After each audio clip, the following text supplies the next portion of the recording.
대표님, 법인카드 쓰시죠? 그러면서 이런 질문 한 번쯤 해보셨을 겁니다. 법인카드 어디까지 써도 됩니까? 그런데 오늘은 이 질문을 좀 내려놓으셔도 됩니다. 대표님은 이미 답을 알고 계시거든요. 주말에 가족이랑 쓰면 안 되고 회사 일로 쓰면 된다. 이 정도는 다 아십니다. 문제는 거기서 끝나지 않는다는 겁니다. 분명히 회사 일로 썼는데 나중에 가서 이거 정말 업무용 맞습니까? 이런 질문을 받는 순간이 옵니다. 그때 대표님은 이렇게 생각하시죠? 규정대로 썼는데 왜 내가 이걸 설명해야 하지? 바로 여기에 오늘 이야기의 핵심이 있습니다. 세금은 규정만으로 판단하지 않습니다. 상식으로 판단합니다. 세법은 이걸 사회 통념이라고 부릅니다. 같은 카드를 같은 식당에서 긁어도 누구는 회사 비용이 되고 누구는 개인 사용이 됩니다. 차이는 장소가 아닙니다. 그 돈이 회사 일과 상식적으로 이어지느냐, 그 선을 긋는 게 바로 사회 통념입니다. 그런데 여기서부터가 진짜입니다. 예전에는 이 통념을 세무서 조사관이 직접 눈으로 따졌습니다. 지금은 다릅니다.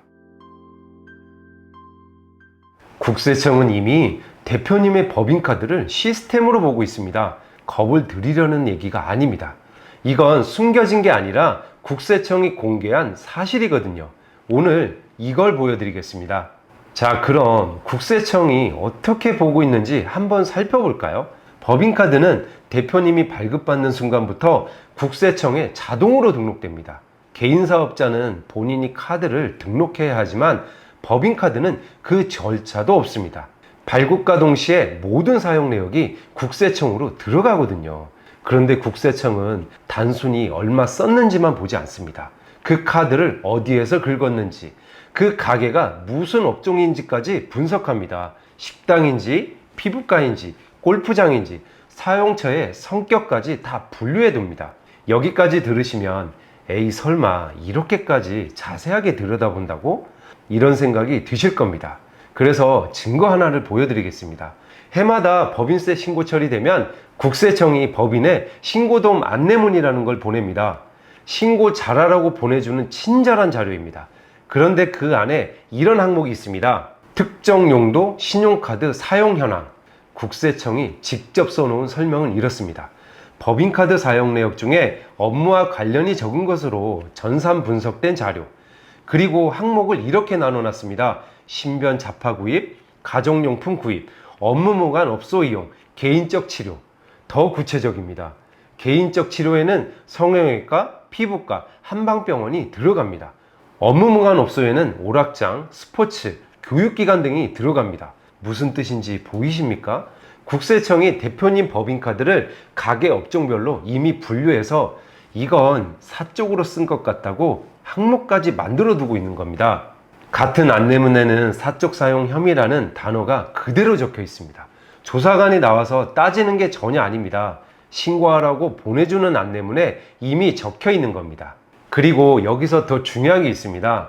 안내문에 이 항목이 떴다면 그건 이미 한번 걸러졌다는 뜻입니다.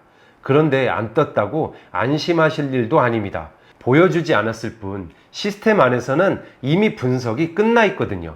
안내문은 그 분석 결과의 일부를 꺼내서 보여준 것 뿐입니다. 대표님, 네이버에서 뭘 검색하면 다음에 들어갔을 때 그게 추천으로 뜨죠. 내가 뭘 원하는지 시스템이 이미 알고 있는 겁니다. 법인카드도 똑같습니다. 어디서 무엇에 쓰는지가 쌓이면 그게 곧 대표님 회사를 설명하는 데이터가 됩니다. 이건 어제 오늘 일도 아닙니다. 국세청은 이미 2019년에 빅데이터 센터를 만들었고 2024년부터는 AI를 본격적으로 쓰기 시작했습니다. 작년부터는 법인뿐만 아니라 개인사업자까지 이 분석 대상에 들어왔습니다. 그럼 현금이면 다르지 않나? 법인은 사실 현금을 마음대로 쓰지 못하죠. 현금으로 썼으면 적격 증빙을 받아야 비용으로 인정되는데 그 증빙이 바로 현금 영수증이거든요. 그런데 국세청은 현금 영수증 의무 발행 업종을 해마다 늘리고 있습니다. 카드로 쓰면 카드로, 현금으로 쓰면 현금 영수증으로. 어느 쪽이든 똑같이 데이터로 남습니다. 현금이라는 빠져나갈 구멍이 사라지고 있는 거죠. 자, 그러면 이런 생각이 드실 겁니다. 그럼 이제 AI가 다 잡아낸다는 거냐? 아닙니다. 여기서 중요한 게 있습니다. AI는 최종 판단하지 않습니다. 의심스러운 것을 추려질 뿐이고 실제 판단은 결국 사람이 합니다. 그래서 바로 이 점이 더 중요합니다. AI가 후보를 추려서 사람 앞에 올려놓으면 그 사람이 묻는 건 결국 하나거든요. 이 돈 회사 일과 어떻게 이어집니까? 돌고 돌아 다시 통념입니다. 기계가 먼저 걸러내고 사람이 상식으로 따집니다. 그럼 여기서 생각을 한번 정리해 보겠습니다. 지금까지 이 이야기를 들으시면 그럼 영수증 잘 챙기고 메모 잘 남기면 되겠네? 이렇게 생각할 수 있습니다. 물론 안 하는 것보다 훨씬 낫죠. 그런데 그건 절반만 답입니다. 진짜 문제는 영수증이 아니거든요. 같은 골프장에서 같은 금액을 같은 법인카드로 긁어도 누구는 인정받고 누구는 걸립니다. 그런데 영수증은 둘 다 똑같이 있는데도요. 차이는 영수증이 아니라 그 뒤에 있습니다. 이 차이를 만드는 게 회사의 구조입니다. 예를 들어 보겠습니다. 법인카드로 골프장에서 똑같이 100만 원을 썼습니다. A 대표는 그날 거래처 사장을 만났습니다. 함께 라운딩하면서 다음 납품 조건을 이야기했고 누구를 만났는지 무슨 이야기를 했는지 기록이 남아 있습니다. 그런데 B 대표는 그날 가족과 라운딩을 했습니다. 같은 골프장, 같은 금액, 같은 법인카드입니다. 그런데 결과는 완전히 갈리겠죠. A 대표의 골프비는 거래처 접대로 인정받습니다. B 대표의 골프비는 개인 사용으로 보는 거죠. 그러면 회사는 법인세를 더 내고 그 돈은 대표가 가져간 것으로 보아 대표 상여로 처리됩니다. 대표님 소득세까지 따라붙는 거죠. 한 번의 골프가 세금을 2번 만드는 겁니다. 여기서 더 중요한 게 있습니다. 그 골프 회원권이 회사 명의냐 대표 개인 명의냐 이건 사실 핵심이 아닙니다.